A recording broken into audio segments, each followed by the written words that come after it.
Hello everyone, this is प्रीति और आज हम पढ़ने वाले हैं टॉर्क और स्टार्ट करेंगे लास्ट वीडियो के रिकैप से। ठीक है, एक छोटा सा रिकैप करते हैं और देखते हैं कि लास्ट वीडियो में हमने क्या क्या पढ़ा था। ये था डायपोल और एक था डायपोल मूवमेंट। ओके, डायपोल क्या था? हमारे पास दो इक्वल एंड ऑपोजिट चार्ज थे, ओके, और उनको एक स्मॉल डिस्टेंस पर रखा गया था एक दूसरे से। कितनी थी डिस्टेंस? 12। ओके, यहां पर एक मिड पॉइंट था और डायपोल मोमेंट क्या था? इस डायपोल की स्ट्रेंथ, जिसको हम Q इंटू 2L लिखते हैं। ओके, ये एक वेक्टर क्वांटिटी है और इसकी डायरेक्शन होती है negative to positive along the axis. ये नेगेटिव है तो और ये पॉजिटिव, तो डायरेक्शन ये हो जाएगी। डिनोट करते हैं P कैप से। ओके, ये हमारे पास डायपोल था और ये उसका डायपोल मोमेंट। इसके बाद हमने देखा था कि इस डायपोल के कारण किसी भी पॉइंट पर इलेक्ट्रिक फील्ड कैसे निकाल सकते हैं। ओके, आज हम क्या करेंगे? आज हम एक्सटर्नल फील्ड लेंगे।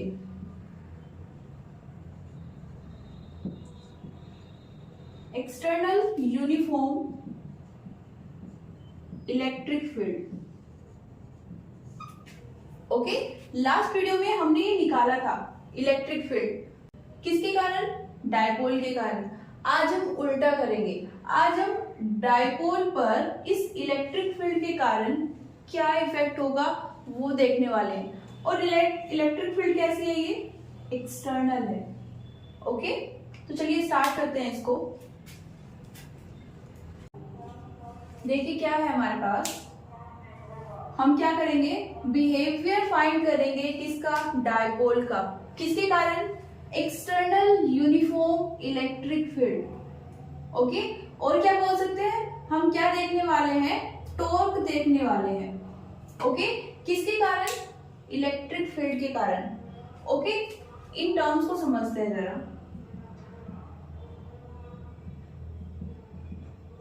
External uniform electric field. External का मतलब, एक्सटर्नल का मतलब हम अगर डायपोल यूज कर रहे हैं, ठीक है, तो हमने जो इलेक्ट्रिक फील्ड ली है वो उस डायपोल के जो चार्जेस है उसके कारण जनरेट नहीं हुई है। ओके, इस इलेक्ट्रिक फील्ड के जनरेट होने का कोई और सोर्स है। ओके, हमने क्या किया है? उस सोर्स ने इलेक्ट्रिक फील्ड को जनरेट किया और हम उसको बस यूज कर रहे हैं, तो हम उसको क्या बोल रहे हैं? External electric field. ओके, अब ये यूनिफॉर्म का मतलब क्या है? यूनिफॉर्म मतलब सपोज हमारे पास एक स्पेस है, ओके, और हमने बोला है कि इस स्पेस में यूनिफॉर्म इलेक्ट्रिक फील्ड है। इसका मतलब क्या है कि इस स्पेस में जितने भी पॉइंट्स हैं वो सब points same electric field experience कर रहे हैं। ओके, मींस इलेक्ट्रिक फील्ड की डायरेक्शन भी सब पॉइंट्स पर सेम है और उनका मैग्नीट्यूड भी सभी पॉइंट्स पर सेम है। उसको क्या बोलते हैं? Uniform electric field. तो हम एक ऐसी इलेक्ट्रिक फील्ड लेने वाले हैं जो एक्सटर्नल है, ओके, और यूनिफॉर्म है। और इस इलेक्ट्रिक फील्ड में क्या करेंगे? हम एक डायपोल लेंगे और उस डायपोल को इस इलेक्ट्रिक फील्ड में रखेंगे। तो करते हैं स्टार्ट। सपोज ये मेरे पास इलेक्ट्रिक फील्ड है जिसकी स्ट्रेंथ कितनी है? E। ओके, इलेक्ट्रिक फील्ड को हम किससे डिनोट करते हैं? इलेक्ट्रिक फील्ड लाइन से। सपोज ये मेरी इलेक्ट्रिक फील्ड लाइन से। इसमें मैं क्या करने वाली हूं? एक डायपोल रख लियो।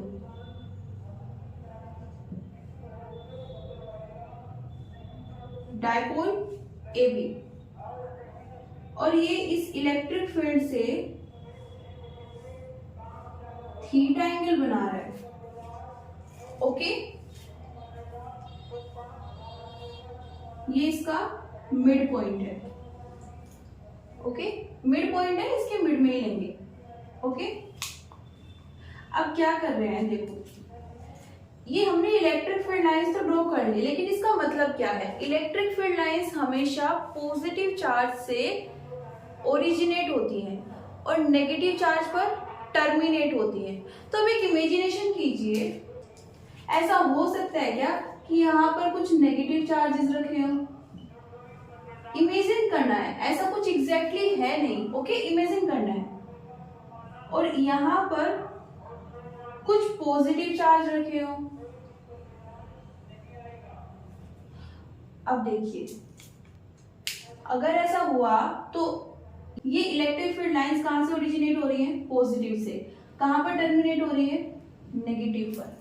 हमें ये बात नहीं करनी कि ये कैसे जनरेट हुई है, हम यहाँ पर एक इमेजिनेशन कर रहे हैं क्या कि यहाँ पर हो सकता है कुछ पॉजिटिव चार्ज हो, यहाँ पर हो सकता है कि कुछ नेगेटिव चार्ज हो, इसीलिए हमने ये वाली डायरेक्शन ली है। ओके, यहां से इस ओर। अभी देखते हैं, ये इलेक्ट्रिक फील्ड लाइंस, यहाँ पर जो चार्जेस हैं, यहाँ पर सपोज ये प्लस क्यू है और यहाँ पर माइनस क्यू है, इन चार्जेस पर ये इलेक्ट्रिक फील्ड लाइंस फोर्स लगाएंगी। ओके, क्योंकि सिंपल सी बात है, कोई चार्ज अगर इलेक्ट्रिक फील्ड के अंदर आएगा तो उस पर फोर्स तो लगेगा इलेक्ट्रिक फील्ड के कारण, और वो फोर्स कौन लगा रही है? ये फील्ड लाइंस। ओके, अब इन दोनों चार्जेस पर फोर्स लग रहा है, ठीक है, लेकिन किस डायरेक्शन में लग रहा है? कैसे देखेंगे? इनका यूज करके देखेंगे। करते हैं यूज। देखिए, ये पॉजिटिव चार्ज है, ये नेगेटिव चार्ज है। नेगेटिव चार्ज पॉजिटिव को अट्रैक्ट करता है, मींस इस डायरेक्शन में अट्रैक्टिव फोर्स लगाएगा, राइट? यहां पर भी सेम सिचुएशन है, पॉजिटिव चार्ज है और नेगेटिव चार्ज है, तो ये वाला पॉजिटिव चार्ज इस नेगेटिव चार्ज को अट्रैक्ट करेगा। ओके, मींस अट्रैक्टिव फोर्स लगाएगा। ओके, तो देखा हमने ये जो इमेजिनेशन की थी, ये चार्जेस एक्चुअल में एग्जिस्ट नहीं कर रहे हैं, हमने सिर्फ इमेजिन किया था कि इलेक्ट्रिक फील्ड की डायरेक्शन अगर ये है, यहाँ पर पॉजिटिव चार्ज रहा होगा कोई, और इस डायरेक्शन में कोई नेगेटिव चार्ज होगा, इसीलिए ये इलेक्ट्रिक फील्ड लाइंस यहाँ से यहाँ जा रही है। ओके, और उनका यूज हमने कैसे किया? ये जो चार्जेस है डायपोल के, इन पर फोर्स किस डायरेक्शन में लगेगा? फोर्स लगेगा ये तो हमें पता था, लेकिन किस डायरेक्शन में लगेगा ये जानने के लिए हमने इनको यूज कर लिया। अब फोर्स लग रहा है किस किस पर? Force on plus Q charge. Okay, इसको हम लिख लेते हैं एफ ए। कितना है? क्या वैल्यू होगी इसकी? हमने पढ़ा था स्टार्टिंग में जब हम इलेक्ट्रिक फील्ड समझ रहे थे, E equals to F by Q. Okay, तो यहां से हम इसको क्या लिख सकते हैं? क्यू ई लिख सकते हैं, राइट? वेक्टर फॉर्म ले लें, ये आ जाएगा। ओके, नेक्स्ट देखते हैं फोर्स ऑन माइनस क्यू। कितना आ जाएगा? माइनस क्यू चार्ज है। ओके, और ये वाली इलेक्ट्रिक फील्ड है। अब देखिए, इसको जरा समझो, फोर्स किस डायरेक्शन में लग रहा है? जिस डायरेक्शन में इलेक्ट्रिक फील्ड है। पॉजिटिव क्यू के बारे में, जब हम पॉजिटिव क्यू चार्ज पर थे तो फोर्स की डायरेक्शन ये थी, इलेक्ट्रिक फील्ड की डायरेक्शन ये है, दोनों सेम है, यही ये बता रहा है। ओके, इस वाले में देखिए -q पर इलेक्ट्रिक फील्ड किस डायरेक्शन में है, इस डायरेक्शन में, और फोर्स इस डायरेक्शन में। इसका नेगेटिव ले ले तो यही वाली डायरेक्शन आ जाएगी। ओके, ये कोई डायरेक्शन है, इसको आप नेगेटिव ले ले, मीन्स ये वाली डायरेक्शन। ओके, और यही तो कौन सी डायरेक्शन है हमारी, इलेक्ट्रिक फील्ड की। तो देखिए यही हमने, ये चीजें आपको रीड करनी आनी चाहिए। ओके, इसको देखिए, अब क्यू चार्ज है, ये इलेक्ट्रिक फील्ड है, और ये फोर्स है। फोर्स की डायरेक्शन क्या है, इलेक्ट्रिक फील्ड की डायरेक्शन के ऑपोजिट। यहाँ पर नेगेटिव चार्ज किसके कारण आया है, क्यू के कारण आया है। लेकिन ये शो क्या कर रहा है, ये हमें बता रहा है कि इलेक्ट्रिक फील्ड की डायरेक्शन की ऑपोजिट डायरेक्शन है फोर्स की। ओके, या फिर अगर दूसरे तरीके से आप करना चाहें तो उससे भी कर सकते हैं। हम फोर्स का मैग्नीट्यूड लेंगे, कितना आएगा, QE। इस पर देखते हैं मैग्नीट्यूड कितना आ जाएगा, QE, और डायरेक्शन कौन सी है, ये आई कैप। ओके, ये वाली, इसमें भी मैग्नीट्यूड लेते हैं, तो मैग्नीट्यूड लेंगे तो ये भी कितना आ जाएगा, QE, और डायरेक्शन -i कैप। ओके, तो ये कितना है, QE है, ये भी कितना है, QE है। ओके, इसको यूज कर लीजिए या फिर इनको यूज कर लीजिए, जो आपको इजीली समझ आ रहा है वो आप यूज कर सकते हैं। अब देखिए यहां पर हो क्या रहा है, फोर्स लगाया इन पर, ये फोर्स कैसा आया, इक्वल एंड ऑपोजिट आ गया। मींस ये इलेक्ट्रिक फील्ड इन चार्जेस पर इक्वल फोर्स लगा रही है, लेकिन ऑपोजिट डायरेक्शन में लगा रही है। और किसी भी ऑब्जेक्ट पर, किसी भी बॉडी पर जब दो फोर्स लगते हैं इक्वल एंड ऑपोजिट, तो नेट फोर्स कितना हो जाता है, 0। यहां पर भी वही होगा, नेट फोर्स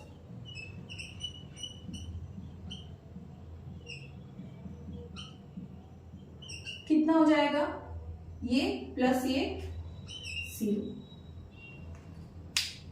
तो नेट फोर्स कितना हो गया है, 0। लेकिन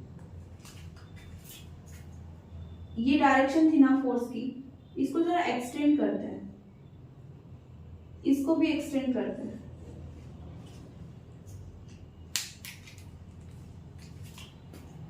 इन लाइंस को बोलते हैं एक्शन लाइन ऑफ फोर्स।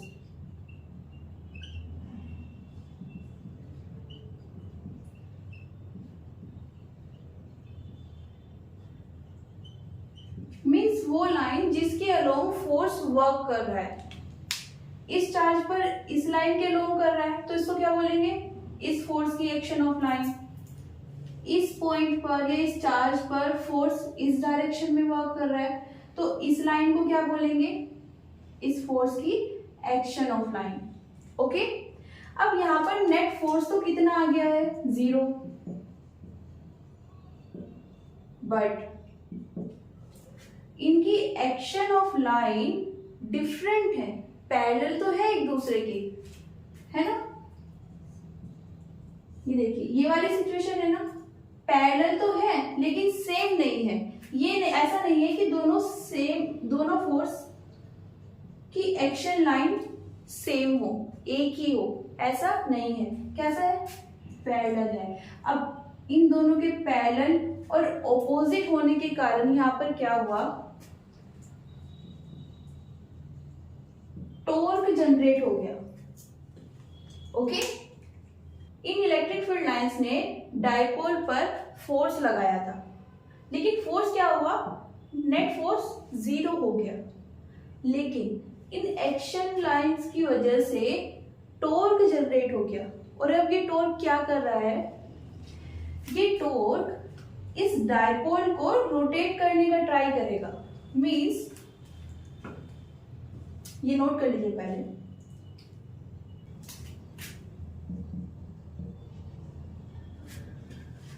तो अब ये टॉर्क क्या करेगा, ये जो फोर्सेस की डायरेक्शन आई है ना, इन डायरेक्शंस के अलोंग इस डायपोल को रोटेट करने की कोशिश करेगा। ओके, क्या करेगा, रोटेट करने की कोशिश करेगा। किस डायरेक्शन में, देखिए जब हम बात करते हैं रोटेशन की, तो हम ये नहीं बोलते कि आई डायरेक्शन में रोटेट हो रहा है या जे डायरेक्शन में या फिर के डायरेक्शन में। यहां पर हम बात करते हैं क्लॉकवाइज है या फिर एंटी क्लॉकवाइज है। ओके, जब हम रोटेशन की बात करेंगे तो हम डायरेक्शंस कहां से लेंगे, क्लॉकवाइज है या फिर एंटी क्लॉकवाइज है। क्लॉकवाइज, अगर हम जो घड़ी होती है उसके घूमने की डायरेक्शन में रोटेशन कर रहे हैं तो क्या बोलेंगे, क्लॉकवाइज। और अगर उसके ऑपोजिट डायरेक्शन में रोटेशन कर रहे हैं तो एंटी क्लॉकवाइज। ओके, तो टॉर्क क्या करेगा, इसको रोटेट करने की कोशिश करेगा, लेकिन कौन सी डायरेक्शन में रोटेट करेगा। देखिए ये इस तरह से है, ठीक है। अब इस पर इस डायरेक्शन में फोर्स लग रहा है और इस पर इस डायरेक्शन में, तो ये क्या होगा, ये टॉर्क डायपोल को इस पोजीशन में लाने की कोशिश करेगा। ओके, इनिशियली कहां पे था, ये वाला,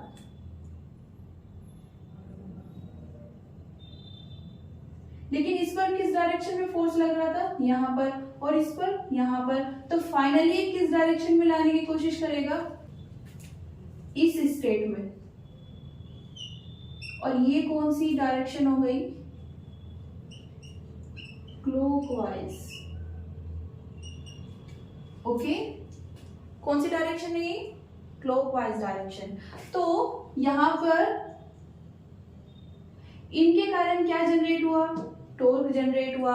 अब ये टॉर्क क्या कर रहा है, रोटेशन कर रहा है, किसका, ये डायपोल को रोटेट कर रहा है। ओके, किस डायरेक्शन में, क्लॉकवाइज डायरेक्शन में।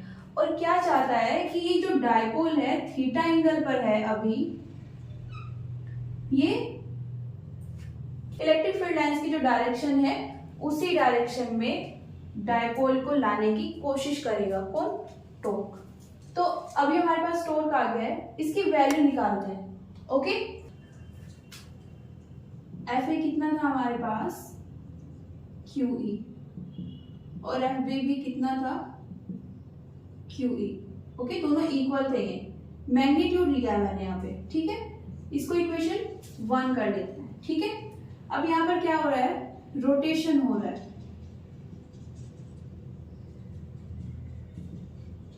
किस डायरेक्शन में हो रहा है, क्लॉकवाइज डायरेक्शन में। और किसके कारण हो रहा है, ड्यू टू टॉर्क। ओके, ये टॉर्क जनरेट कैसे हुआ है, इस इलेक्ट्रिक फील्ड के कारण हुआ है। ओके, ये अभी तक हमारे पास इंफॉर्मेशन है। अब हमें क्या निकालना है, नेट टॉर्क ऑन डायपोल कितना होगा, इसको रिप्रेजेंट करते हैं टाउ से, और नेट टॉर्क हो जाएगा torque on point A plus torque on point B. ये वेक्टर क्वांटिटी होता है। ओके, तो हम क्या लेंगे, वेक्टर सम लेंगे। ओके, टॉर्क का फॉर्मूला क्या होता है, ये तो हमने वेक्टर सम की फॉर्म में लिख दिया, लेकिन एग्जैक्टली फॉर्मूला क्या होता है, तो फॉर्मूला होता है फोर्स की मल्टीप्लाई करते हैं किससे, परपेंडिकुलर डिस्टेंस बिटवीन। देखिए यहां पर ये एक्सिस ऑफ रोटेशन क्या है, जब भी कोई बॉडी रोटेट करती है, ओके, जब भी कोई रोटेशन होता है हमेशा हमें एक रोटेशनल एक्सिस चाहिए होती है, एक एक्सिस जिसके अलोंग रोटेशन हो रहा है। ओके, यहाँ पर भी रोटेशन हो रहा है क्लॉकवाइज डायरेक्शन में, लेकिन कौन सी एक्सिस के अलोंग हो रहा है, उसके लिए हम यूज करेंगे इस पॉइंट O को, मिड पॉइंट को। देखिए यहाँ पर ये मिड पॉइंट फिक्स रहेगा, टॉर्क इस डायपोल को रोटेट करेगा यहां से यहां पर। ओके, यहां पर था, इसको ऐसे लाने की कोशिश करेगा, लेकिन मिड पॉइंट वहीं पर फिक्स रहेगा। ओके, हमने क्या बोला कि हमें जब भी रोटेशन करते हैं क्या चाहिए होती है, एक एक्सिस ऑफ रोटेशन चाहिए होती है जिसके अलोंग, जिसके अराउंड हम घूमते हैं। ठीक है ना, तो यहाँ पर वो क्या होगी, ये अगर प्लेन है, इसमें हमारा डायपोल रखा है। ओके, ये यहां से इस पोजीशन में आएगा और हो सकता है आगे भी रोटेट हो, तो वो इस तरह से रोटेट होगा। ओके, यहाँ पर ये पॉइंट हो फिक्स है और इससे एक एक्सिस पास होगी जिसको हम बोलेंगे एक्सिस ऑफ रोटेशन। और उसको कैसे ड्रॉ करते हैं, ऐसे परपेंडिकुलर होगी उस प्लेन के जिसमें हमारे डायपोल रखा है। डायपोल इस बोर्ड के प्लेन में है। ओके, और ये वाली axis of rotation out of the plane और इसके परपेंडिकुलर है। ओके, समझे कैसे होगा, ये एक्सिस है और यहाँ पर इस तरह से रोटेशन होगा। ओके, तो अब हमारे इस केस में हम 1 बाय 1 करके ये निकालना है। पॉइंट ए पर आ जाते हैं। पॉइंट ए पर फोर्स कितना लग रहा है, मैग्नीट्यूड फॉर्म में। ओके, कितना लगेगा, QE। इसको मल्टीप्लाई किससे करना है, परपेंडिकुलर डिस्टेंस से। किस किस के बीच में, axis of rotation and action line of force.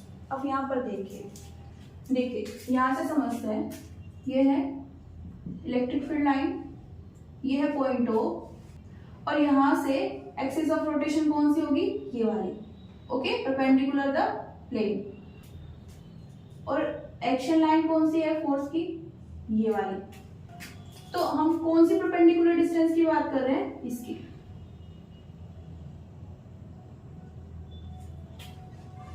Okay, ये वाली लाइन इसके परपेंडिकुलर है और ये वाली इसके परपेंडिकुलर है। ओके, अंडरस्टैंड ना।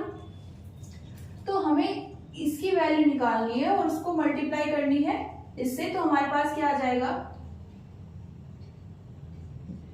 टॉर्क आ जाएगा, कहां पर, पॉइंट ए पर। ओके, लेकिन ये तो मैग्नीट्यूड हुआ, डायरेक्शन कैसे निकालेंगे,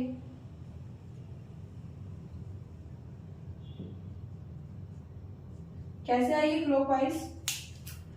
पूरा डायपोल ऐसे रोटेट हो रहा है। ओके, उसमें पॉजिटिव चार्ज भी और नेगेटिव चार्ज भी, तो ये कैसा होगा, क्लॉकवाइज होगा। और इस पर जो टॉर्क निकालेंगे वो भी कैसा होगा, क्लॉकवाइज होगा। ओके, नेक्स्ट क्या निकालते हैं, ये वाला निकालते हैं। कितना आ जाएगा, फोर्स ऑन B कितना है, FB कितना है, QE। और इसको किससे मल्टीप्लाई करेंगे, अगेन परपेंडिकुलर डिस्टेंस से। कौन सी, वो वाली जो एक्सिस ऑफ रोटेशन और एक्शन लाइन ऑफ फोर्स के बीच में है। ओके, और परपेंडिकुलर है, कौन सी है, देखिए ये वाली लाइन तो कौन सी है, action line of force. Okay, ये वाली कौन सी है, एक्सिस ऑफ रोटेशन, तो परपेंडिकुलर ये वाली आ जाएगी। ओके, ये रेड मार्कर यहां पर भी ले सकते हैं। ओके, ये रेड मार्कर किसको बताएगा, परपेंडिकुलर डिस्टेंस को।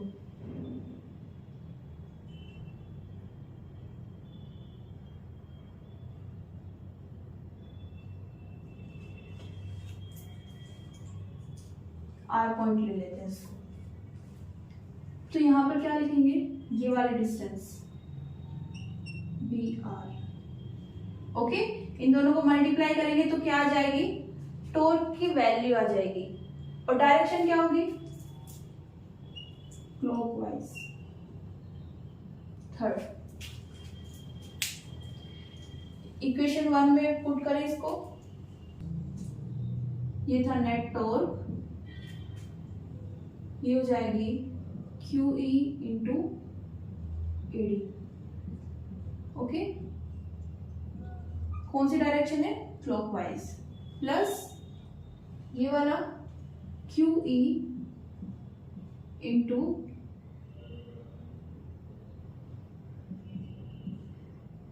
BR। ओके, दोनों सेम डायरेक्शन में है, क्लॉकवाइज, तो डायरेक्शन को एक ही बार लिख देते हैं। तो ये हमारे पास फाइनल इक्वेशन आ गई है। अब इसको सोल्व करेंगे और हमारे पास नेट टॉर्क आ जाएगा। ओके, ये हमने लिया था एंगल थीटा। ओके, ये भी कितना हो जाएगा? थीटा। कैसे? Vertically opposite angle.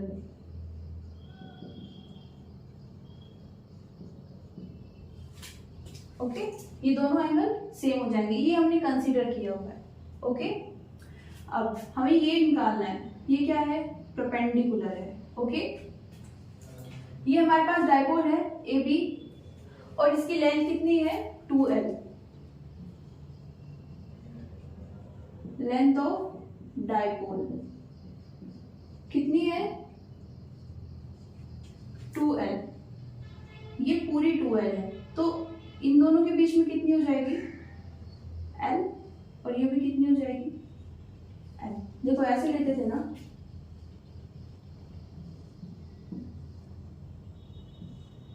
पूरी कितनी थी? 2L। ये कितनी थी? L हो जाएगी, और ये भी L हो जाएगी, तो ये वाला यहां पर है। ओके, अब क्या करेंगे? हमें निकालनी है AD। राइट एंगल बन रहा है, तो यहां से हमें देखो ये निकालना है। ओके, ये क्या है? जिस पर दोनों एंगल होते हैं, 90 भी और थीटा भी, उसको क्या बोलते हैं? बेस बोलते हैं। ओके, और ये वाला कौन सा होगा? परपेंडिकुलर, और ये हाइपोटेनियस।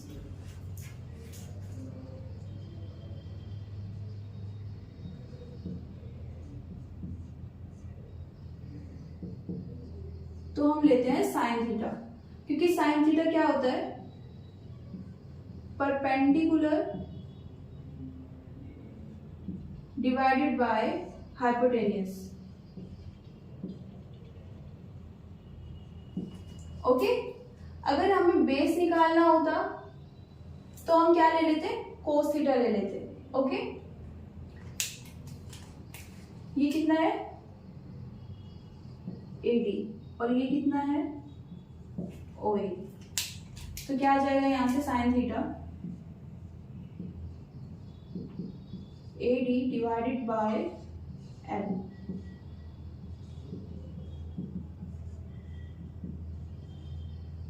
तो ये हमारे पास क्या आ गई है? AD की वैल्यू आ गई है। BR भी निकाल लेते हैं। इस बार ये वाला ट्रायंगल यूज करेंगे। इन ट्रायंगल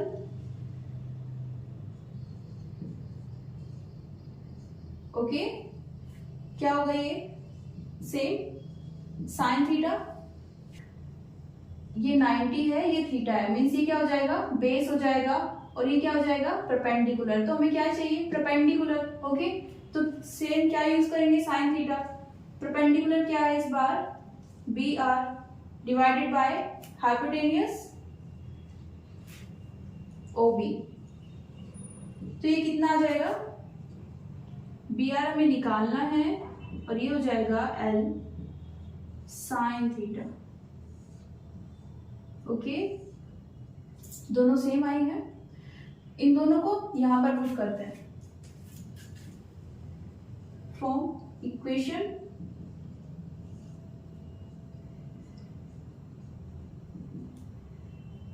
QE, ये क्या होगा? L साइन थीटा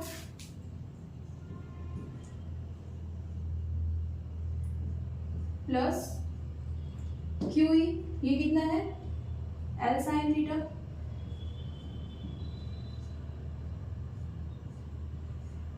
और डायरेक्शन कौन सी है, क्लॉकवाइज। ओके, कितना हो जाएगा ये,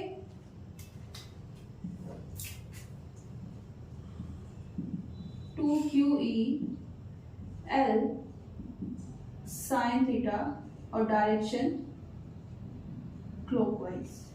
ओके, अब देखिए यहां पर क्या करेंगे, हमारे पास डायपोल है तो ये वैल्यू आ गई है इसकी,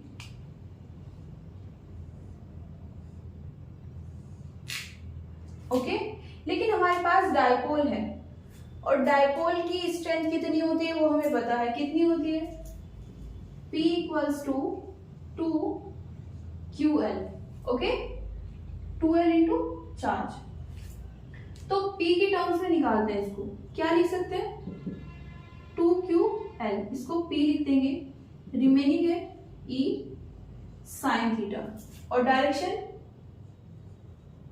clockwise. Okay,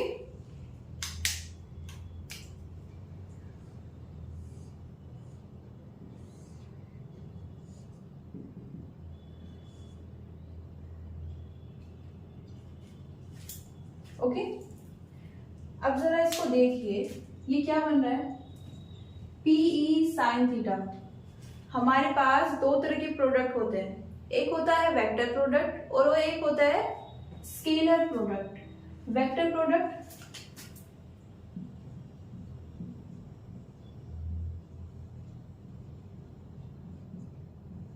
A cross B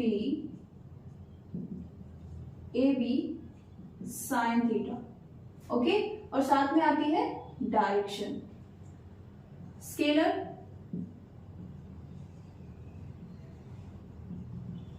क्या होता है, A डॉट B और फॉर्मूला हो जाएगा AB कोस थीटा।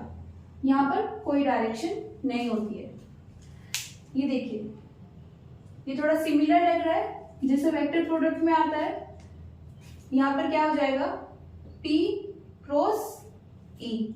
ओके, कैसे करेंगे रिप्लेस, हमारे पास है tau equals to PE sine theta और डायरेक्शन है क्लॉकवाइज। ओके, और फॉर्मूला क्या लगाना है हमें, ये वाला। ओके, लेकिन अब एक कंफ्यूजन है यहाँ पर, क्या हम इसको P क्रॉस E लिखें या फिर E क्रॉस P, क्योंकि देखिए जब हम डॉट प्रोडक्ट करते हैं तो पहले किसी को भी लिख सकते हैं, कोई फर्क नहीं पड़ेगा, लेकिन वेक्टर प्रोडक्ट में पहले कौन है और बाद में कौन है, इससे फर्क पड़ता है। ओके, तो कैसे फाइंड करेंगे, इस डायरेक्शन के थ्रू। ओके, कैसे, चलो देखते हैं। देखिए यहाँ पर ये हमारे पास डायपोल है, ये इलेक्ट्रिक फील्ड की डायरेक्शन है, थीटा एंगल पर डायपोल रखा है। ओके, और ये हमने ले ली है negative to positive direction of dipole moment. Okay, अब देखते हैं, हम अगर ये लेते हैं तो हम जाएंगे P से E पर, P टू E, ये कौन सी डायरेक्शन है, क्लॉकवाइज। लेकिन अगर हम ये लेते हैं तो हम कहां पर जाएंगे, हम जाएंगे E टू P, और ये कौन सी डायरेक्शन है, क्लॉकवाइज। ओके, वेक्टर प्रोडक्ट में हम A क्रॉस B लिख रहे हैं, मतलब A से B पर जा रहे हैं। ओके, तो हमने इस डायरेक्शन को यूज किया है, हमारे पास क्या होनी चाहिए, क्लॉकवाइज डायरेक्शन होनी चाहिए। तो हम वो वाला वेरिएशन लिखेंगे जिसमें हमारे पास डायरेक्शन कौन सी आ रही है, क्लॉकवाइज। ओके, किस में आ रही है, जब हम P से E पर जा रहे हैं, मींस ये किसके इक्वल होगा, P क्रॉस E। तो फाइनली क्या लिख सकते हैं, ये है हमारे पास value of torque in vector form. In magnitude form कितना हो जाएगा, tau equals to PE sine theta. Magnitude में डायरेक्शन नहीं लिखते हैं, इसलिए ये नहीं लिखेंगे, सिर्फ ये वाला पार्ट लिखेंगे। ओके, तो ये है हमारे पास टॉर्क। इतना फोर्स लगाएगा, टॉर्क भी एक फोर्स ही होता है। ओके, ये लीनियर नहीं होता है, कैसा होता है, रोटेशनल होता है। जब हमारे पास ये फोर्स लग रहा था F, ये लीनियर होता है, मींस किसी लाइन के अलोंग लगेगा, इस डायरेक्शन में, इसमें या फिर इसमें। ओके, टॉर्क क्या होता है, रोटेशनल।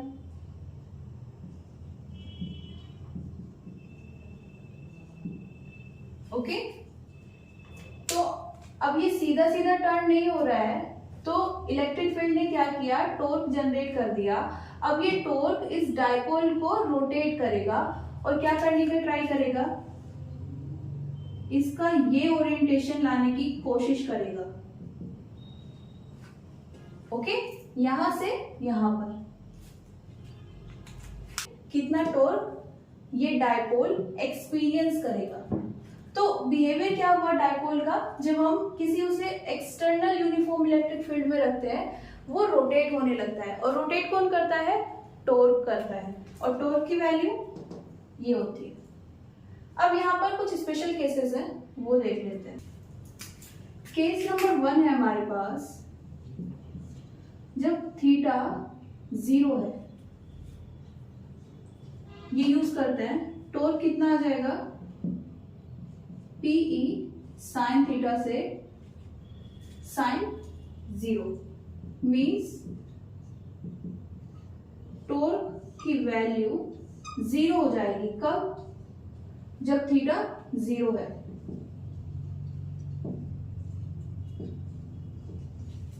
ओके, अच्छा, ये अगर एंगल 0 हो गया, मीन्स ये किस ओरिएंटेशन की बात कर रहा है,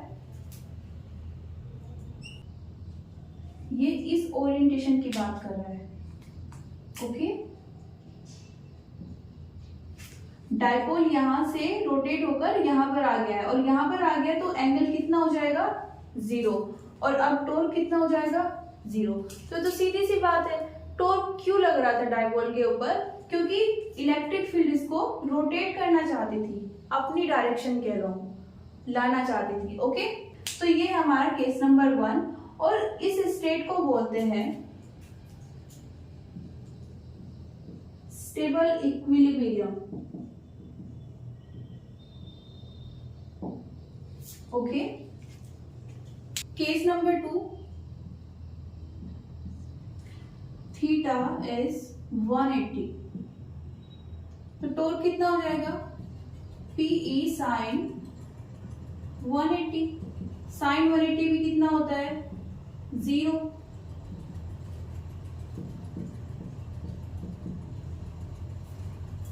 तो टॉर्क कितना हो गया, 0 हो गया अगेन।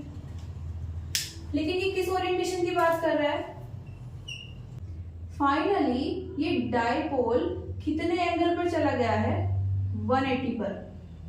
किससे, इलेक्ट्रिक फील्ड से। ये देखिए, ये जो डायपोल की डायरेक्शन थी, डायपोल मोमेंट की डायरेक्शन थी, और ये वाली इलेक्ट्रिक फील्ड, इनके बीच में इस बार एंगल कितना आ गया है, 180।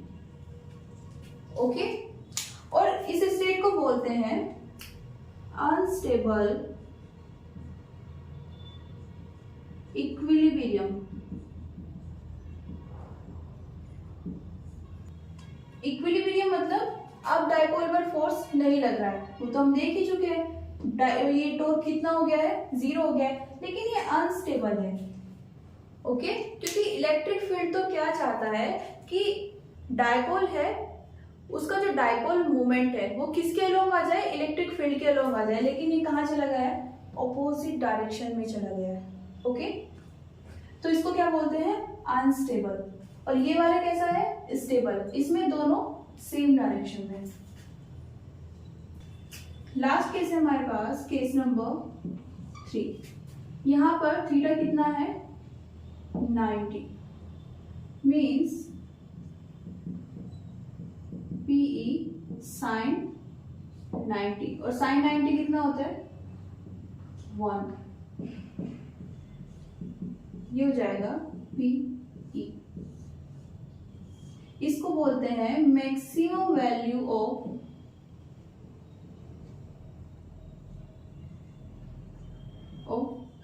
टॉर्क। कि सबकी अपनी एक रेंज होती है। ओके, कितनी मैक्सिमम वैल्यू हो सकती है इस टॉर्क की, PE। ओके, और ये कब होगी, जब डाइपोल इस तरह रखा होगा, ये प्लस Q और ये माइनस Q। ये है इलेक्ट्रिक फील्ड और ये एंगल कितना है, थीटा इक्वल्स टू 90। ओके, देखिए यहां पर हमने इलेक्ट्रिक फील्ड कैसे ली थी, यूनिफॉर्म। अब एक और केस हो सकता है कि हमारे पास एक्सटर्नल इलेक्ट्रिक फील्ड है लेकिन नॉन यूनिफॉर्म है, बाकी की सब सिचुएशन सेम है। ओके, सेम डाइपोल है, सेम चार्जेस है, सेम लेंथ है, लेकिन इस बार क्या है, इलेक्ट्रिक फील्ड यूनिफॉर्म नहीं है। मींस हमने अगर ये स्पेस लिया है, ओके, तो इसमें जो पॉइंट्स हैं, इन पॉइंट्स पर इस बार डिफरेंट फील्ड, ये पॉइंट्स इस बार डिफरेंट फील्ड एक्सपीरियंस करेंगे। ओके, तो यहां पर जब हम फोर्स निकालेंगे ए पॉइंट पर और बी पॉइंट पर, तो ये दोनों इक्वल नहीं होंगे। यहां पर इलेक्ट्रिक फील्ड की वैल्यू डिफरेंट होगी, इसलिए फोर्स भी डिफरेंट हो जाएंगे। तो नेट फोर्स 0 नहीं होगा। किस केस में, जब हम नॉन यूनिफॉर्म इलेक्ट्रिक फील्ड की बात करते हैं। ओके, अब नेट फोर्स तो 0 नहीं है। टॉर्क, देखिए टॉर्क के बारे में नहीं कह सकते कि ये 0 होगा या फिर नहीं, क्योंकि ये किस पर डिपेंड करता है, एक्शन ऑफ लाइंस पर। तो अगर हम नॉन यूनिफॉर्म इलेक्ट्रिक फील्ड लेंगे तो नेट फोर्स कितना हो जाएगा, 0, लीनियर वाला। लेकिन रोटेशनल फोर्स मींस टॉर्क 0 होगा या फिर नहीं, ये किस पर डिपेंड करता है, ओरिएंटेशन ऑफ डाइपोल। ओके,